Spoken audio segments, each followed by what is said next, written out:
Olá pessoal, aqui é o Rodrigo Merchit e hoje eu estou começando um novo quadro aqui no meu canal. Farei análise de esboços e processos criativos por detrás das grandes produções de animação de estúdios como Disney, Pixar e DreamWorks. Eu tenho certeza que se você assistir esse vídeo até o final, você vai ficar de queixo caído em ver todo o processo desses artistas. O objetivo dessa análise é mostrar para vocês o que se passa por essas grandes mentes, o que eles pensam na hora de terem essas tacadas criativas e qual o motivo das escolhas finais. E lógico, se você não for inscrito aqui no canal, se inscreva, ative o sininho das notificações e conta para mim o que você achou. Aliás, conta para mim o que você achou na minha análise, o que você achou dos designs iniciais e também qual é a próxima análise que você quer que eu faça. Fica ligadinho então e nós vamos começar o vídeo. Produção, chama a neve aí que let it go, let it go. Tá vindo a amiga Elsa aí, vamos fazer a análise do Frozen. Vamos dando início então à análise do filme Frozen. Nessa primeira lâmina eu tenho o design inicial da protagonista, da Elsa. Notem que de cara você percebe que nós temos vários artistas participando. Isso é uma coisa bem comum numa grande produção. Vários artistas fazendo vários desdobramentos e dando várias opções da história visual contada. Vamos começar lá por cima pela Claire Keane, que é filha do grande diretor o Glen Keane, fabuloso Glen Keane. Notem que nós temos os esboços iniciais da ideia, né? A Elsa está bem diferente do que a gente conhece. Ele foi um esboço feito com carvão e pastel no método tradicional. Aqui embaixo a gente tem o Bill Schwab, né? Que fez os desenhos no tradicional, contando um pouquinho da história da Elsa e da Anna. Elas também estão levemente diferentes do que a gente conhece da Elsa. Visualmente a história está diferente. E aqui a gente tem o Min-Kyung Lee, né, que foi um designer que fez lá os primórdios da Rainha do Gelo. Notem que os três artistas ilustraram universos semelhantes dentro de uma história. Nós sabemos que é uma princesa, uma rainha gelada, mas visualmente eles contam histórias diferentes, não é mesmo? Notem que lá a gente tem uma rainha mais maléfica, feita pela Claire Keane. A gente tem aqui embaixo uma rainha um pouco mais sorridente, não é mesmo? Um pouco mais simpática. E aqui pelo Min-Kyung Lee a gente tem praticamente uma divindade do gelo, né? As três visualmente contam uma história muito forte. Apesar delas compartilharem a história de sou uma feiticeira, sou uma rainha, visualmente nós temos histórias diferentes. Por quê? Porque nos primórdios, os estúdios ainda não sabiam muito bem o que eles queriam fazer com a história, porque é uma história adaptada que nem as histórias dos contos dos irmãos Grimm, Chapeuzinho Vermelho, João e Maria. Eles eram histórias sombrias feitas para adultos e foram convertidas para clássicos, contos infantis e acabaram caindo na grande graça do público até hoje. Não foi diferente aqui, né? A fábula original foi escrita por Hans Christian Andersen e foi publicada em 1875 como A Rainha do Gelo. Nessa história, a rainha destrói a vida de dois amigos, Gerda, que seria a Anna na adaptação, e Kai, o Christoph, que eram duas crianças criadas como irmãos. Notem que essa primeira vibe aqui, ela remete bem mais à vibe original, um pouco mais acalentada, é lógico. Ela não é bem uma feiticeira, uma bruxa, ela não é maléfica que nem lá na história original, mas ela remete bem mais a essa coisa, estou empoderada, né? Isso é muito importante. Por que isso aconteceu? Porque na parte dos personagens contam histórias visuais, faz parte do projeto. Eles pensam num projeto, no conceito da história em si. Eu vou mostrar o design final e vou voltar para essa lâmina para a gente falar mais a respeito de história visual. Aqui, por exemplo, a gente tem o design final da Elsa, feito pelo Jim Kim, que é um animador e ilustrador coreano que trabalha para os estúdios Disney há muito tempo.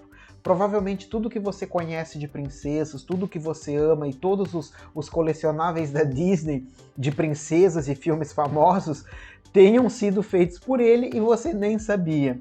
Por que existe essa diferença visual tão grande, né, entre essa Elsa e aquela outra do painel anterior, porque aqui eles mudaram o norte da história. Já estava estabelecida que ela não seria uma bruxa, uma feiticeira, e ela não seria tão maléfica assim. Ela foi transformada na receita de bolo da princesa da Disney para que os espectadores pudessem consumir mais rápido, amar muito mais rápido, e é lógico, disseram, eu quero um colecionável, um chaveirinho, uma garrafinha para botar água ou suco dessa princesa aí. É muito mais fácil as pessoas amarem e consumirem mais rápido algo nos quais elas já estão esperando desse estúdio, ou desse produto, ou dessa marca, no caso a Disney. O Jim King, ele tem o dom de fazer algo extremamente, digamos assim, não vou dizer comercial, querendo desmerecer, jamais desmerecendo o trabalho dele, mas ele tem o dom de fazer algo que as pessoas amem num curto período de tempo, que são as princesas, são os protagonistas, e ele tem realmente essa mágica, né, na mente dele. Então, aqui nós temos um princípio de história, uma história visual, um conceito. Os personagens, eles contam histórias. Existe uma base textual toda por detrás dos personagens. Ele conta a história visual dele, o caráter dele, sem você precisar dizer. Por exemplo, aqui, ó, vou voltar para a parte do conceito. A gente tem uma rainha empoderada, maléfica, né, com esse manto de peles e aquela coroa feita com cristal de gelo. A gente sabe que ela não tá ali para brincadeira. Essa aqui do meio tá levemente mais simpática, mas essa cor azulada remete que ela é uma divindade, né? Aquele cetro gelado, essa coroa, esse aspecto so fashionista da roupa, nos remetem praticamente a uma divindade, a uma entidade, e não uma princesa de carne e osso. A mesma coisa a gente tem aqui com a Claire King. E esse design aqui debaixo do Bill já começa a nos remeter a uma coisa mais sou princesinha. E quando caiu nas mãos do fabuloso Jim King, né, o que aconteceu? Ele transformou no que foi escrito, no que foi adaptado dessa história, e a transformou numa princesa clássica da Disney com esse super talento que ele tem.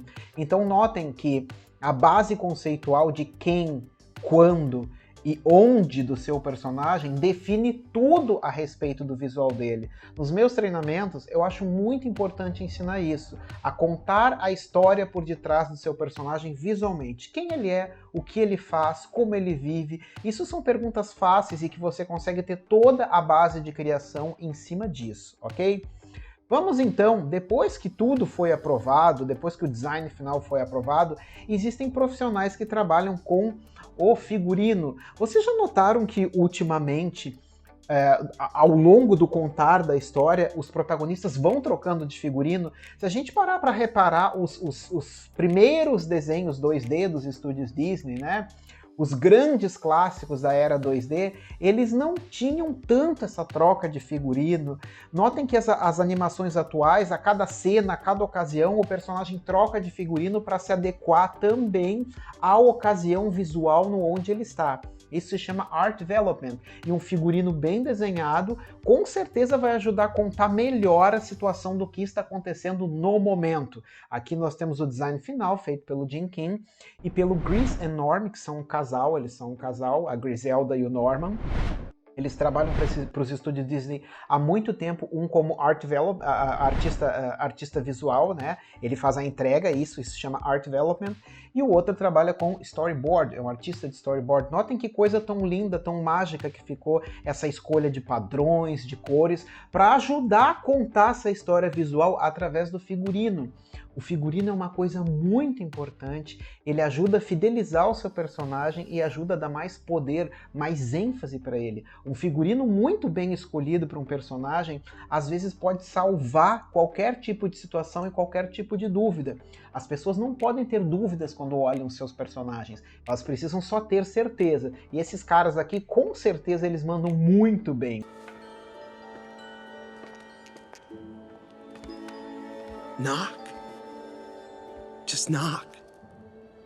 Aqui, ó, a gente também tem essa folha falando a respeito de vários outros profissionais que participaram da produção, como, por exemplo, a gente tem o Jim Gilmore, né, e a Brittany Lee. A Brittany Lee é fantástica. Então, eles participaram fazendo partes do figurino. Notem que não é só um profissional que faz isso. Vários profissionais ajudaram a desdobrar para que a gente pudesse ter uma produção consistente, né? algo versátil. A versatilidade durante a parte do desenho, do projeto do desenho, ela é muito importante, né? Notem que as histórias visuais continuam sendo contadas com o mesmo personagem. Existe uma troca de penteado, existe uma troca de figurino, e cada um desses profissionais, eles pensaram minuciosamente em cada um desses detalhes para passar para o espectador o que eu chamo de veracidade, algo muito real, algo no real no sentido das pessoas vão acreditar naquele figurino para aquele determinado tipo de ocasião. Aqui, ó, a gente tem também um design, um dos primeiros designs da Elsa, né? No qual visualmente ela tá diferente, ela ainda é um pouquinho da meio bruxa, meio feiticeira, não é mesmo? E nós temos aqui algo mais puxado para o vermelho. O vermelho representa a realeza na teoria das cores. Vermelho sempre foi uma cor muito difícil de ser achado na antiguidade. E aqui está representando essa rainha gelada, no caso aqui ela é morena. E também está contando uma outra história visual. Esse figurino ajudou a empoderar mais ainda esse ar sisudo desse design de uma das primeiras Elsas, né? Então percebam que no conjunto total da obra, criar um personagem forte é uma parte do processo, desenhar um figurino que ajude a reforçar a personalidade dele também é muito importante. Nos meus treinamentos eu também gosto de ensinar a construir o figurino, a variação do figurino em cima dos corpos já desenhados. Eu sempre ensino a modelar a anatomia cartoon, a fazer as poses e depois em cima dar as opções. Porque notem que a gente tem o mesmo personagem, Rainha Gelada, Rainha da Neve, por mais que seja os primeiros designs dela mais bruxa, mais feiticeira, ou o design final feito pelo Jim King, nós temos outras histórias que vão sendo contadas e desdobradas. Você pode ter 1 milhão de desdobramentos em cima do mesmo personagem e continuar contando. Eu sou uma rainha, eu sou gelada, eu sou malvada, eu sou poderosa, mas com vários tipos de figurinos diferentes, ok? Vamos falar então dos coadjuvantes que fazem, né, toda a diferença na história. Nesse pequeno trecho, eles falam que o chapéu, que é um adereço do personagem, foi muito importante, que eles não conseguiriam imaginar esse personagem sem o chapéu, né? Porque ele não seria aquele o galanzão, ele seria mais o bobalhão da história, né? O rapazinho com medo de encarar a mocinha.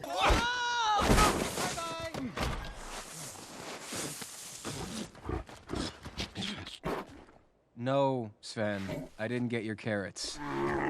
But I did find us a place to sleep. And it's free. Então isso faz toda a diferença.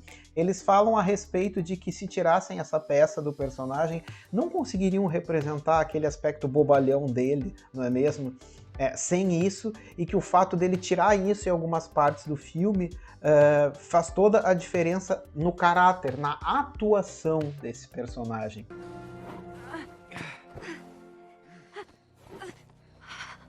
Are you gonna be okay?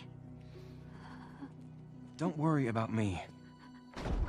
Eu acho muito fofo esse design dele com essa cara bolachuda de tô tentando ser o galã, mas tá difícil, não é mesmo? É um personagem extremamente carismático. Ainda falando dos coadjuvantes, eu quero mostrar para vocês a respeito desse personagem, né, que aparece no filme também. Esse eu creio que não seja a versão final, mas a base conceitual dele tá aqui, esse aspecto magricelo, né? Notem que ele é bem mais estilizado que o padrão da Anna, da Elsa, né? Ele é um cartoon bem mais exagerado. E notem que existe uma preocupação nessa história visual de existir diversidade. Aqui nós temos um senhorzinho magricelo, narigudo, bigodudo.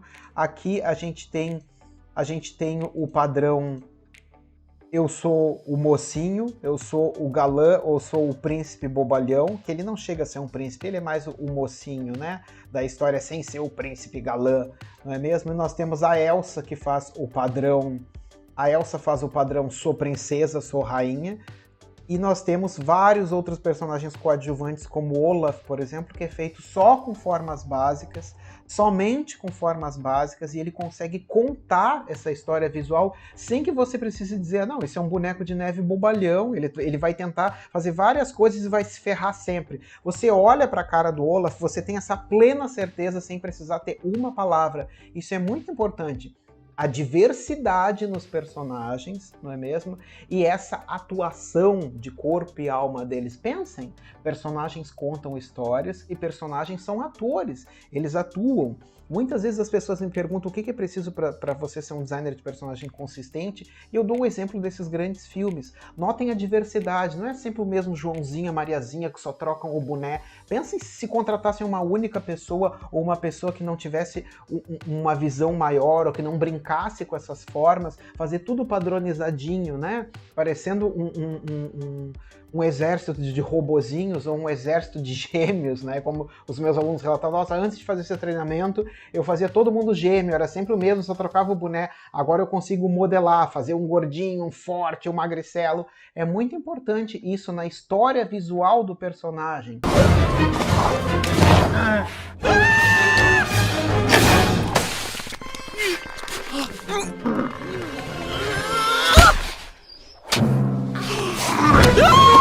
E para a gente fechar com chave de ouro, eu vou mostrar para vocês a folha de expressão da Elsa, feita também pelo fabuloso Jim Kim. A folha de personagem é muito importante e as expressões do personagem são muito importantes. Eu acabei de falar que personagens contam histórias visuais e isso ajuda um monte na produção.